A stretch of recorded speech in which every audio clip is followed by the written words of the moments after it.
d'avoir assisté à l'enterrement de mon kilo. Et oui, le kilo que j'ai eu tant de mal à perdre. Alors, merci d'être là, vous êtes tous présents, ça me fait vraiment chaud au cœur. Je vois ma famille, là, au premier rang. Ah oui, bah oui, ma famille, quand même. Parce que c'est un peu à cause de vous que j'ai fait ce régime. Ah ouais, alors, tout ce que j'ai dû faire, tous les sacrifices, c'est un peu à cause de vous. Donc, heureusement que vous êtes là, vraiment, merci. Puis là, au deuxième rang, je vois mon conjoint qui est très heureux de voir la déesse que je suis devenue. Et puis au dernier rang, il y a tous mes ex, je l'ai beaucoup. Donc tous mes ex qui voulaient découvrir quelle déesse, eux, ils avaient raté. Alors merci d'être tous là. Cet enterrement est un petit peu particulier pour moi, j'avoue. Parce que d'abord, j'ai pas pleuré. Alors c'est le premier enterrement où je n'ai pas pleuré. C'est rare. Là, je n'ai pas pleuré parce que ce n'était pas un être qui m'était cher. Ah oui, alors là, absolument, le kilo, je m'en fichais. Enfin, quoique, il m'était un petit peu cher quand même parce que le régime ASK, atteindre la silhouette de Keira Knightley, à ne pas confondre avec d'autres initiales, on en a parlé tout à l'heure, hein, avec les Sofitel, tout ça. Donc ce régime ASK m'a coûté un bras. Donc c'est vrai que ça coûte un petit peu cher les régimes, j'avoue. Mais là, j'étais quand même très contente. C'était une victoire pour moi. J'avais le sourire aux lèvres pendant toute la cérémonie, c'est vrai. C'est vrai, j'avoue, c'était un peu casse-banane et un enterrement. Vraiment, c'était une victoire. Bah, d'ailleurs, regardez, j'ai mon certificat, là, voilà, c'est mon diplôme. C'est le certificat de décès de mon kilo. D'ailleurs, cher kilo, si tu m'entends là-haut, au paradis du kilo, je crois que c'est Maïté qui t'a ouvert la porte. T'essaieras de lui faire un câlin pour moi, enfin, si tu y arrives. Donc voilà, c'était une grande victoire pour moi. Maintenant, on va pouvoir dire Wait, Watcher. Alors, donc voilà, une victoire.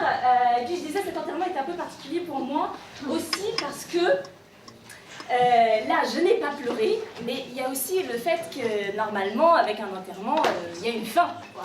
Hein, le mec, il est dans son tombeau, il va pas en sortir. Hein. Mais là, surprise, dans ton tombeau, ça bouge. Et ben oui, mon kilo a ressuscité en 10 autres kilos. Manque de bol, voilà, je pensais pas. Un de perdu, 10 de retrouvé. Normalement, c'est en amour qu'on dit ça. Ben moi, j'ai gardé que les pommes d'amour. Alors la poésie disait, rien ne se crée, rien ne se perd, tout se transforme. Ben moi, j'ai rien perdu, mais j'ai gardé les formes. Alors voilà, donc ça c'était cet enterrement. Voilà, ben je comprends pas pourquoi faire un régime, c'est perdre 1 kilo pour en avoir 10 autres qui arrivent à son enterrement. Bah oui, pourquoi? Quand on perd 1 kilo, il y en a 10 autres qui arrivent après. Bah oui, c'est injuste. C'est un peu comme les cafards, les kilos, en fait. Quand on les écrase, il y en a 10 autres qui éclosent.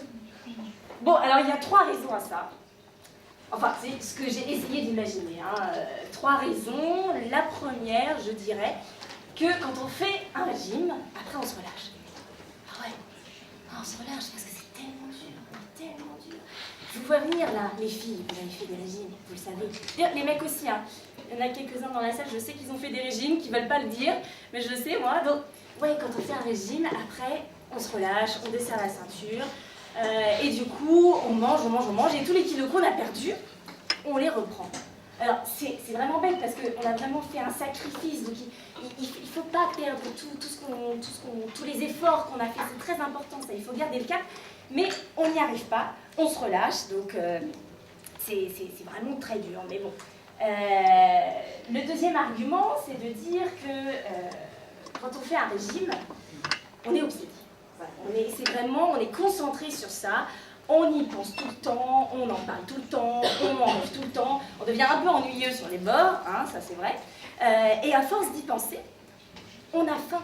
C'est paradoxal en fait, parce qu'on essaye de ne pas manger, mais du coup, on pense tout le temps à la nourriture.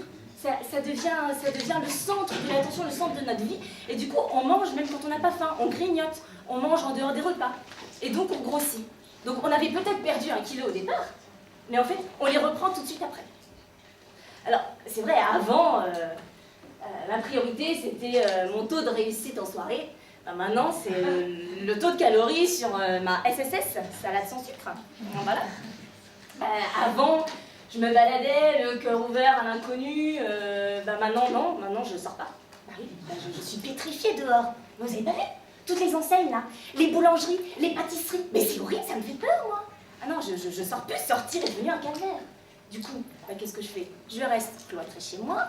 Alors, j'ai peut-être perdu 1 kilo, mais j'ai aussi perdu 10 amis, 10 qui ne viendront pas à mon enterrement. Et puis je me console avec un pot de Häagen-Dazs. Bon, alors, le troisième argument, c'est de dire que c'est contre nature. Alors, je vais vous dire pourquoi. Un régime, en fait, d'abord, c'est contre la morphologie humaine. Alors, j'ai une anecdote à vous raconter. J'avais une amie au lycée qui était très mignonne, très choute, mais bon, voilà, elle avait des petites joues. Des petites joues très, très sympas, hein. Mais un jour, un de ses camarades de classe lui a dit t'as des joues de hamster.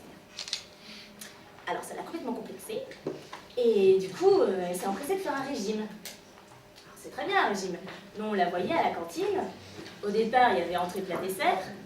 Après, il n'y avait plus que entrée, plat. Ensuite, il n'y avait plus que le plat. Ensuite, il n'y avait plus que la pomme. Et après la pomme, il y a quoi? Eh ben, il y a le petit verre d'eau avec les trucs protéinés, là, les vitamines oranges dégueulasses. Ben, voilà. Et du coup, nous, on ne savait pas quoi faire. Et le pire, ce qu'on n'osait pas lui dire, c'est qu'elle avait beau perdre 1 kilo. C'est vrai, elle y arrivait, hein, elle atteignait ses seuils à chaque fois. 55 kilos, 50 kilos, à chaque fois, elle y arrivait. Le seul problème, c'est qu'elle avait toujours ses joues. Donc, ça veut dire qu'elle avait perdu 1 kilo, mais on avait toujours l'impression qu'elle avait 10 kilos en trop. Alors, c'est un peu dommage, Et en plus, je disais c'est contre nature tout à l'heure, c'est contre nature aussi parce que le corps réagit au régime. Le corps, quand on fait un régime, il voit ça un peu comme la crise. Voilà, c'est la famine, c'est horrible. Du coup, dès que j'ai un aliment, je le stocke et je le transforme en graisse. C'est un peu bête quand même, parce que nous, on fait le régime, et le corps, il n'a pas compris qu'on voulait justement tout expulser. Non, lui, il stocke tout de suite. Il se dit, non, mais au cas où, il y a une autre crise après. Du coup, on a beau faire le régime, ça stocke tout de suite. Voilà. Dès que je mange ne serait-ce qu'un aliment, ça part direct dans les fesses. Alors, voilà, ça, c'est les 3 raisons. J'avoue, j'ai l'impression de faire un pas en avant et 10 en arrière à chaque fois quand je fais un régime. Soit parce que, je vous le disais tout à l'heure, soit on est obsédé par ça, ou alors c'est parce qu'on se relâche, ou alors c'est parce que c'est contre nature. Alors, moi, 1 kilo perdu pour 10 de prix, ce sera mon régime de croisière.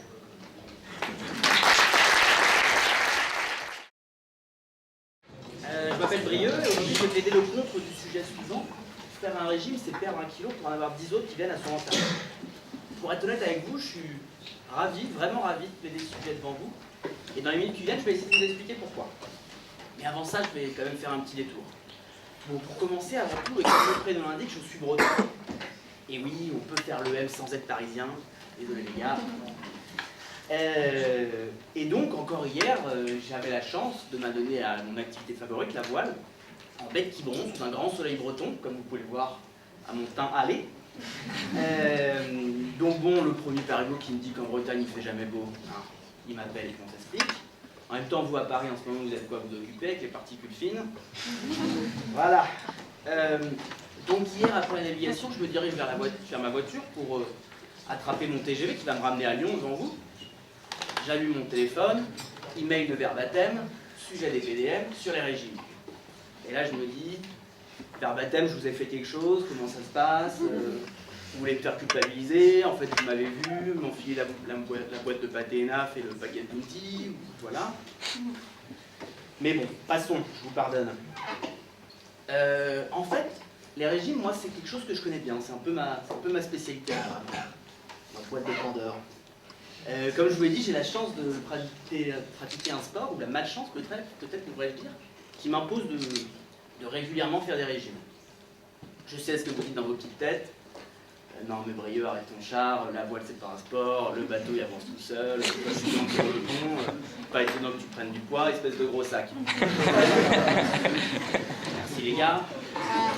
Mais bon, comme je suis dans un bon jour, je vais vous pardonner les réflexions offensantes que vous avez sur mon activité sportive. Et je vais continuer. Cependant, je tiens à préciser que quand j'ai utilisé l'expression consacrée dans vos petites têtes, je parlais exclusivement de mes camarades de mes miens, plus grand respect pour l'intellect Les jurys des PDM. Je disais donc, les régimes, je connais. Les verres d'eau pour couper la faim, les cafés quand tout le monde s'enfile des grandes pintes en HH, l'ananas, les salades quand tout le monde mange des frites au crous, tout ça je connais par cœur. À ce propos, petit aparté, c'est sur cette feuille-là. Chers Ohémiens, chères Ohémiennes, dans un mois et demi, c'est l'événement le plus swag de l'EM, la Croise Pâques. Donc bon, le régime, je vous invite à y penser, parce que si vous voulez vous la péter en maillot, il va falloir commencer à bosser. Et pour répondre à vos questions, non, checker son outil en SAT, ce n'est pas considéré comme une séance de sport, hein. Je tenais à préciser. Mais bon, je m'égare. Revenons sur le sujet. Faire un régime, c'est perdre 1 kilo pour en avoir 10 autres qui viennent à son enterrement. Si on creuse un peu, qu'on lit entre les lignes, on aurait envie de se dire, ok, donc on rentre dans un cercle vertueux, on perd un premier régime, il y en a 10, on perd un premier kilo, il y en a 10 autres qui viennent, on les met dans le tombeau, on n'en parle plus. Voilà. Mais bon, ça se passe pas vraiment comme ça, hein. On regarde bien les choses en face. C'est toujours sur cette feuille-là, hein. Voilà, ne vous inquiétez pas. En gros, tu te comportes bien une semaine, tu arrêtes les frites à la cafette, tu perds ton petit kilo et après, comme de par magie, ton corps va continuer à fondre, tranquille, peinard, à la fraîche. Et paf, comme de qui rigole, vous transformez Laurence Boccolini en Jennifer Lopez. Ils sont mignons chez Verbatel. Hein. Je voudrais bien que je vous dise ça, un peu des petites pommes. Je voudrais bien que je vous dise ça va être facile. Et non. C'est des faits films. Demandez à Loana si c'est facile les régimes. En fait, il n'y a que dans les films américains que le héros il fait 2 abdos, 3 pompes, il boit des œufs au petit-déj et il se transforme en armoire à glace bodybuildé. Ça. Alors maintenant, laissez-moi si vous voulez bien, je vais partager mes expériences de régime avec vous. Donc je vais passer sur la partie un esprit sain dans un corps sain, ça me concerne pas trop, surtout l'esprit. Un régime, avant tout, c'est synonyme de soumission. Je tiens à préciser que dans la séquence suivante, il n'y a aucune allusion à une paire de menottes en fourrure rose. Vous pouvez enlever toutes les images perverses qui tombent dans votre tête depuis que j'ai dit le mot soumission. On se calme. Hein? Oui, toi aussi, là-bas, au fond, à droite. Petit coquinou avec ta moustache. Hein?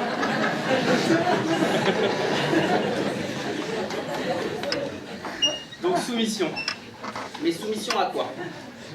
Eh bien, mes chers camarades, chers membres du jury, soumission à cette petite boîte sournoise, machine électronique sournoise que vous avez ici, la balance. La balance, c'est une grande invention. Et elle, la promo 1 kg perdu, 10 kg offert, la balance, elle connaît pas. Ça, jamais entendu parler. Imaginez-vous, 7 h du matin, vous vous tortillez dans votre lit, vous avez un peu mal au ventre. C'est pas à cause de la faim, je vous rassure. C'est plutôt à cause de la soirée bouchon d'hier soir, vin, charcuterie, fromage, tripes de porc, meurette, crème brûlée, arrosé d'un Dijon avec une grande bouteille de rouge. Ça vous reste un peu sur le ventre. Et donc, à contre-cœur, vous vous levez et vous savez ce qui vous attend, bah, c'est la pesée, quoi. Voilà. Vous dirigez vers la salle de bain en traînant les pieds. Là, vous arrivez devant l'objet du délit, la balance. Vous montez dessus. Hop là. Et vous redescendez. Non, parce que la première fois, c'est pour se chauffer. Il faut un peu se mettre en jambes. Vous remontez. Ouh là là. Vous redescendez. Et là, vous la déplacez délicatement. Non, parce qu'il faut que ça soit bien à la place, sinon ça pourrait vous rajouter 100 grammes, ça serait dommage. Là, vous remontez. Ouais. Non, c'est pas bon, hein. C'est pas bon, pas bon. Donc bon, clairement, les soirées potage de début janvier ont pas fait le poids contre la campagne, les soirées raclette du ski et les pizzas de la cafette. Hein?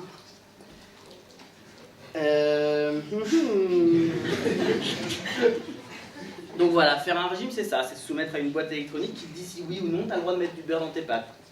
Il faudra me réexpliquer le concept du cercle vertueux, parce que clairement, là, il y a un truc qui tombe par rond. Bon, blague un peu facile sur le cercle qui tombe par rond, je vous l'accorde, mais j'ai très envie de la passer. Et après, l'autre aspect intéressant du régime, c'est les réactions des gens. Tu croises, qui te sentent obligés de faire un petit commentaire. Avec les mecs, ça donne quelque chose comme ça. Brio, tu manges une salade, tu sais qu'il y a des légumes là-dedans. Ouais, je sais, mais non, je suis au régime, donc faut que je fasse gaffe. Ah bon, t'es au régime, c'est moche. Mais bon, tu viens quand même à la soirée demain. Bah non, régime, pas d'alcool, et puis faut que j'aille courir en plus. Ouais, non, mais c'est bon, tu viens à la salle à pied, et puis tu bois de la vodka orange, il y a des fruits. Alors qu'avec les filles, c'est plutôt un truc comme ça. Ah bon, tu fais un régime? Mais c'est dingue! Moi aussi, faut trop que je m'y mette. Je suis grave overfat. Moi, un peu compatissant. Non, mais c'est bon, t'inquiète pas, ça va. Aucun problème. D'ailleurs, t'as mangé quoi ce midi à la cafette? Oh, bah comme d'hab, pizza double frite, ketchup mayo, pourquoi? Ok, tu devrais peut-être t'y mettre alors. Puis après, il y a les vrais potes, ceux qui vraiment t'encouragent. Non, mais Brieux, écoute. Ce qu'on fait, c'est que tu viens au McDo avec moi. Moi, je le dis pas à ton équipage, je t'offre le McDo, ça me fait plaisir, et puis ça t'empêche pas de te remettre au régime demain. L'amitié, ça n'a pas de prix, hein. Alors, vous m'excuserez, mais vos grandes phrases du type le régime, non, mais le plus dur, c'est de commencer, et puis après, ça va tout seul. Hein, un peu comme le plan, non, mais c'est bon. Quand t'arrêtes de fumer, les 3 premières semaines, c'est dur. Au bout de 3 mois, t'as plus envie du tout. Et puis voilà, quoi, tout va bien. N'empêche que moi, ça fait 48 semaines. Quand je croise un fumeur, j'ai toujours envie de lui mettre ma main dans la gueule. Hein? Ça aussi, un autre aspect intéressant du régime. Quand t'es au régime, t'as tellement faim que ta langue traîne presque par terre. Là, il y a toujours un mec qui vient, qui voit que t'as vraiment très faim et qui dit « Tiens, je vais lui donner un conseil, parce que ça me fait plaisir. » Alors il arrive, le mec de ta classe, sympa en plus. À la pause, là, tout le monde est en train de se passer des M&M's et de cookies, tout ce que tu veux. Et lui, il arrive, il a ce gros donuts dégoulinant de chocolat et plein de sucre. Ici, vous voyez bien, il est plein de sucre dessus. Qu'il arrive vers toi et fait « Non mais Brieux, je vais t'expliquer comment tu dois faire. En fait, il faut que tu manges du quinoa matin, midi et soir. Et quand t'as faim, entre 2 sessions quinoa, tu manges un gros cornichon. Ah bon, mais il faut que je me balade avec mon pot de cornichon tout le temps? Ouais, tout le temps, ouais. Ok, et ça marche? Bah, mon cousin, il a perdu 3 kilos comme ça. Passé de 98 à 95. Bon, après il a repris 15. Ah bon, mais il est grand ton cousin? Bah non, 1m62. Bon, là encore, la main vous démange un peu, mais vous pouvez pas frapper tout le monde. Voilà, vous avez déjà frappé la moitié des fumeurs de l'EM, vous pouvez pas vous fâcher avec l'autre moitié. Alors je vais vous dire moi ce que c'est qu'un régime. Faire un régime, c'est se soumettre à une balance électronique en essayant de ne pas perdre la moitié de ses copains. Et si vous avez le temps, vous perdez 1 kilo ou 2, et essayez de ne pas en reprendre 10. Merci beaucoup.